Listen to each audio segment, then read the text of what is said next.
சரியாவே படிக்க முடியல. பக்கத்து வீட்டுல இருந்து எனக்கு டிவி சத்தம் கேக்குது. என்னோட வீட்டுக்குள்ளேயே நிறைய பேர் பேசிக்கிட்டு இருக்காங்க. என்னால படிக்கவே முடியல. எங்கேயோ இருந்து வர ஒரு ரேடியோ சத்தம் என்னை படிக்க விட மாட்டேங்குது. என்னால கான்சென்ட்ரேட்டே பண்ண முடியல. பக்கத்துல இருக்கிற வீட்டுல இருந்து ஏதோ ஒரு ரேடியோ சத்தம் தாங்க முடியல. அவ்வளோ சவுண்டா பாக்குறாங்க. யாரோ ஒருத்தவங்க டிவி பாக்குறாங்க. என்னால படிக்க முடியல. ஒரு கான்சென்ட்ரேட்டா படிக்கவே முடியல. என்னதான் பண்றது? கேள்வி இருக்கு, ஆனா பதில் எங்க?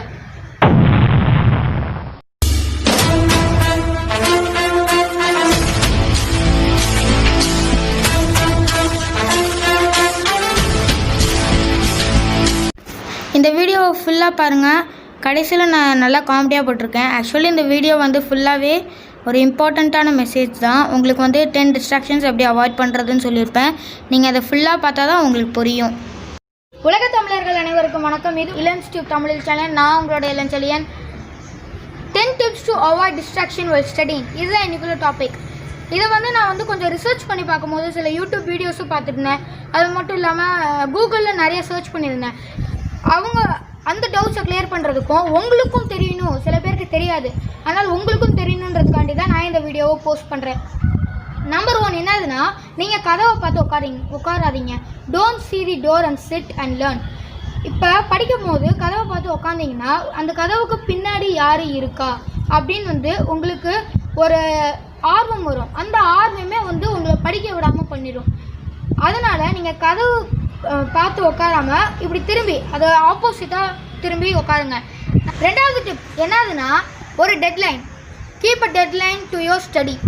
இந்த டெட்லைன் எப்படின்னா என்னென்னா, உங்களோட மனசில் நீங்கள் வந்து 20 நிமிஷத்துக்குள்ளே நான் இந்த வேலையை செய்யணும் அப்படின்னு நீங்கள் வந்து ஞாபகம் வச்சுக்கோங்க. இந்த 20 நிமிஷத்துக்குள்ளே நீங்கள் என்ன பண்ணணும் அப்படின்ட்டு ஒரு பிளான் வச்சுட்டு நீங்கள் வந்து உங்களோட பிரெயின்கிட்ட சொல்லணும்.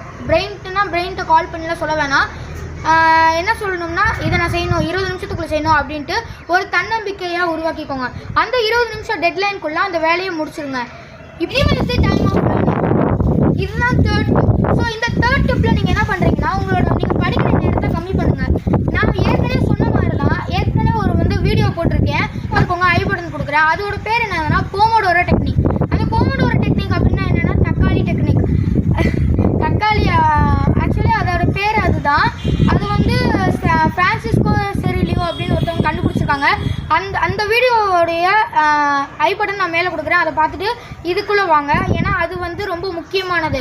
ஒர்க் ரெஸ்ட் அப்புறம் ஒர்க் ரெஸ்ட், இது வந்து ஒரு செயின் மாதிரி வரும். இதை நீங்கள் வந்து ஃபாலோ பண்ணிங்கன்னா உங்களோட பிரெயினோட ஒரு இன்ட்ரெஸ்ட் வந்து ரொம்ப அதிகமாகும். பரவாயில்ல, 20 நிமிஷம் தான், நம்மளுக்கு 5 நிமிஷம் பிரேக் கிடைக்கிது, மறுபடியும் 20 நிமிஷம் தானே அப்படின்னு சொல்லிட்டு உங்களோட பிரெயின் வந்து ரொம்ப ஆக்டிவ் ஆகும். White noise. 4th tip, white noise. இந்த ஒயிட் நாய்ஸ்னால் அப்படின்னா என்னதுன்னா, நம்மளுடைய வீட்டில் வந்து எவ்வளோதான் சத்தமே கேட்டாலும் நீங்கள் கதவை கச்சுன்னு அடிச்சுட்டு உள்ளுக்குள்ளே வந்து ஏதாச்சும் ஃபோன்லேயோ இல்லை ரேடியோலேயோ ஒரு பாட்டு போடுங்க. அதுக்குன்ட்டு கானா சாங்லாம் போடக்கூடாது. மைல்டான ஒரு சாங்காக போடணும். அந்த மாதிரி போட்டிங்கன்னா வந்து உங்களுக்கு இந்த மைல்டாக போகிறதுக்கும் அது வந்து ஒரு சாஃப்டாக இருக்கும்.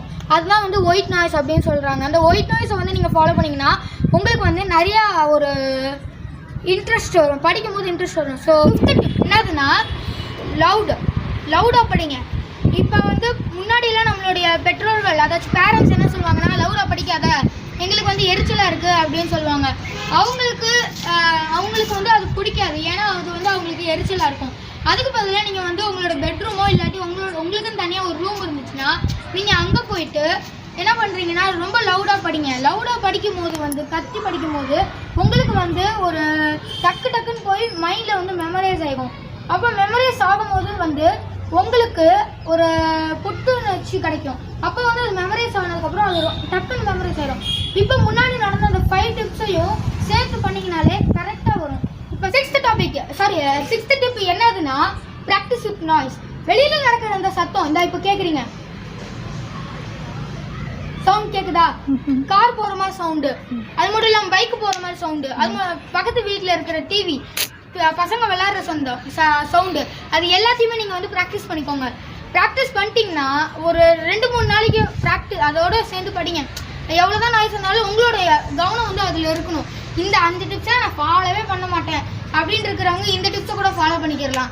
ஏன்னா இது வந்து உங்களுக்கு ரொம்ப யூஸ்ஃபுல்லாக தான் இருக்கும். முன்னாடி நடந்த அஞ்சலி எனக்கு தேவையா இல்லப்பா சாமி அப்படின்னு சொன்னீங்கன்னா ஓகே. அதுனா மெடிடேட் பண்ணுங்க. ஒரு ஃபர்ஸ்ட் வந்து 6th டிப்ஸ் சொல்லும் போது வந்து அதுவும் உங்களுக்கு பிடிக்கலன்னா நீங்கள் வந்து மெடிடேட் பண்ணுங்க.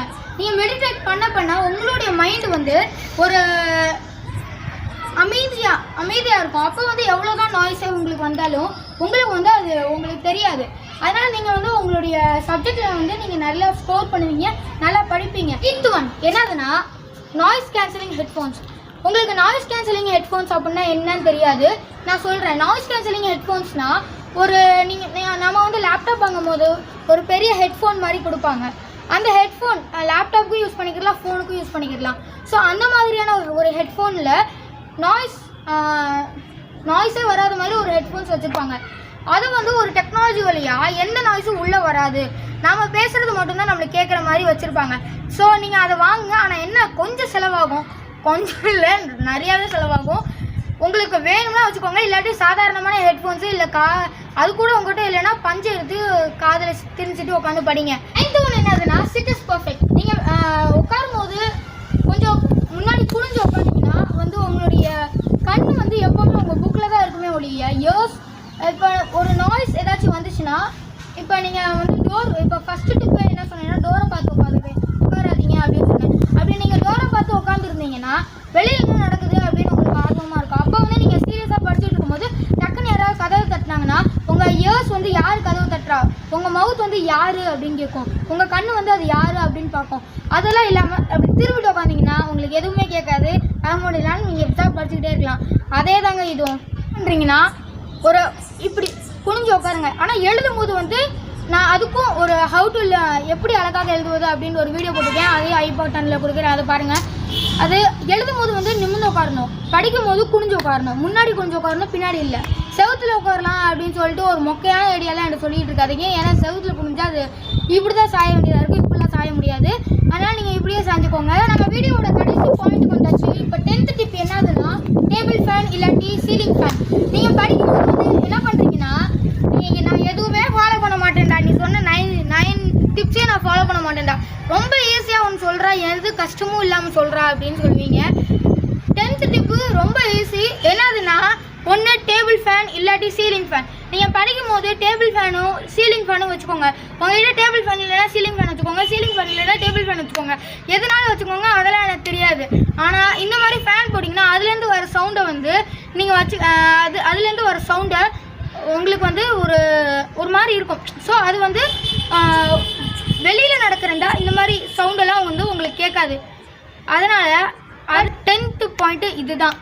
நியூஸ் நம்ம சேனல் வந்து 71 சப்ஸ்கிரைபர்ஸ் ரீச் பண்ணிட்டாங்க.